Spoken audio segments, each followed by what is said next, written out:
अयूब और अकरम दोनों भाई थे। अयूब का हलवा पराठे का ठेला था। अकरम वैसे तो कोई काम नहीं करता था, लेकिन फिर भी जुगाड़ कर पैसे कमा लिया करता था। ये लीजिए भाभी जान, बाजार गया था तो आपके लिए सूट ले आया।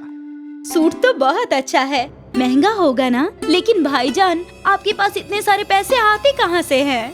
अब ये सब मत पूछिए, अल्लाह मियाँ की रहमत है।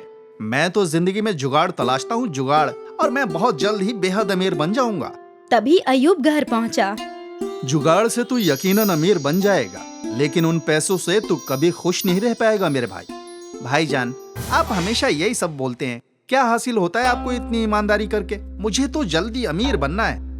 अकरम अक्सर ऐसी बातें कर अपने बड़े भाई का मुंह बंद कर देता था। अयूब की सोच वाजिब थी, लेकिन उसकी जिंदगी में बहुत उतार चढ़ाव थे। अयूब बेहद ईमानदार था।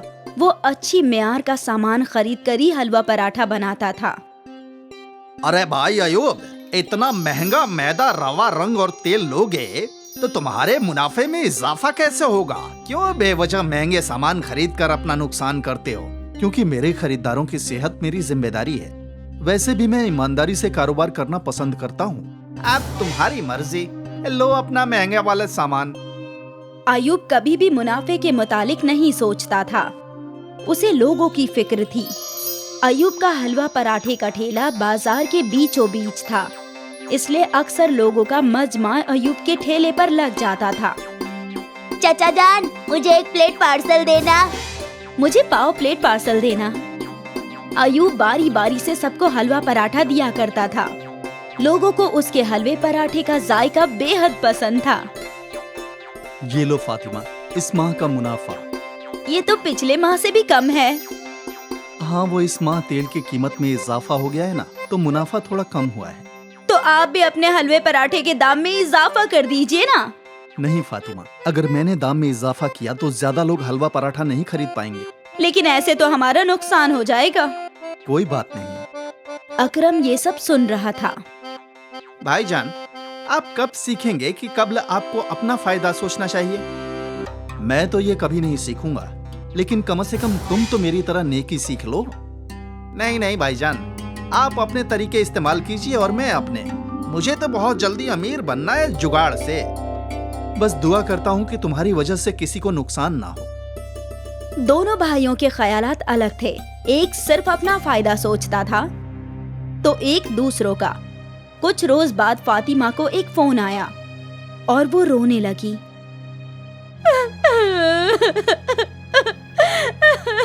क्या हुआ फातिमा? भाभीजान, क्या बात है? आपकी चाची जिंदा नहीं रही। या अल्लाह, उन्हें जन्नत अता फरमा। हमें फौरन निकलना होगा। अरे अकरम, क्या तू कुछ रोज के लिए मेरा ठेला चला सकता है?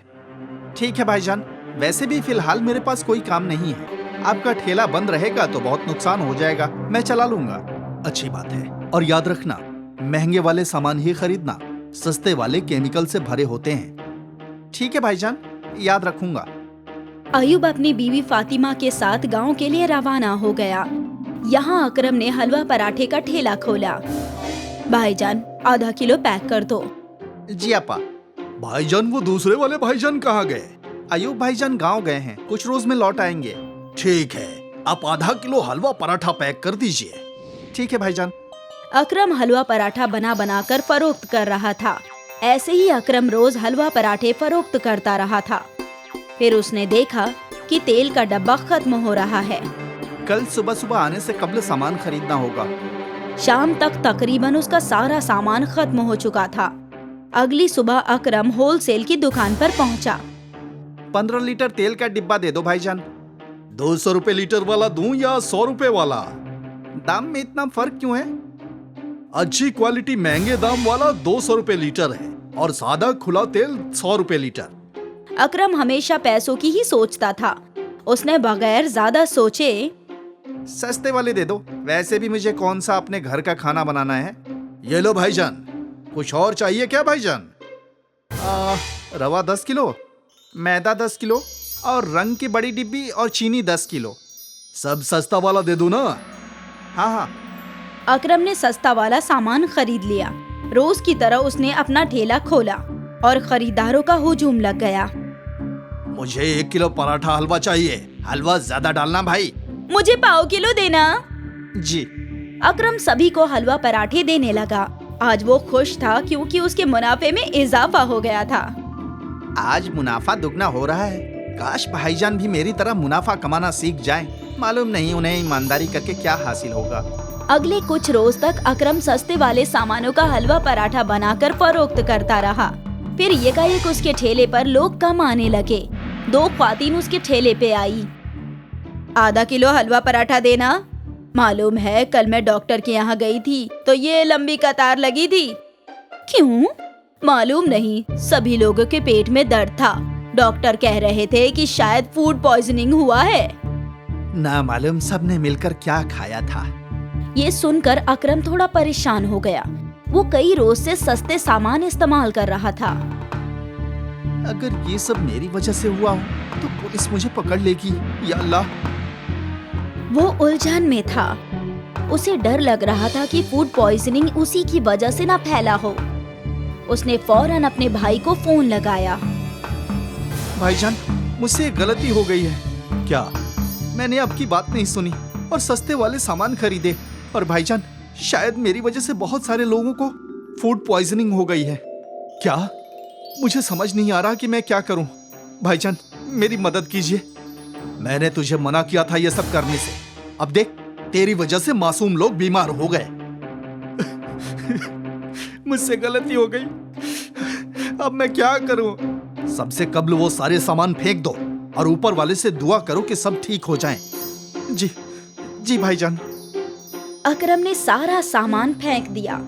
उसे अफसोस हो रहा था। आज के बाद मैं कभी भी ऐसा नहीं करूंगा जिससे किसी को नुकसान हो। मेरे जरा से लालच की वजह से लोग बीमार हो गए। आइंदा मैं कभी लालच नहीं करूंगा, ना ही जुगाड़ तलाशूंगा। अकरम के ख्यालात ही बदल गए। अब उसे अफसोस हो रहा था। हमेशा जल्दी पैसे कमाने की सोच रखने वाला अकरम अब लोगों की अच्छी सेहत के लिए दुआ मांग रहा था। उसे अपनी गलती का एहसास हो गया। उम्मीद है फूड पॉइजनिंग के मरीज जल्दी ही सेहतयाब हो जाए।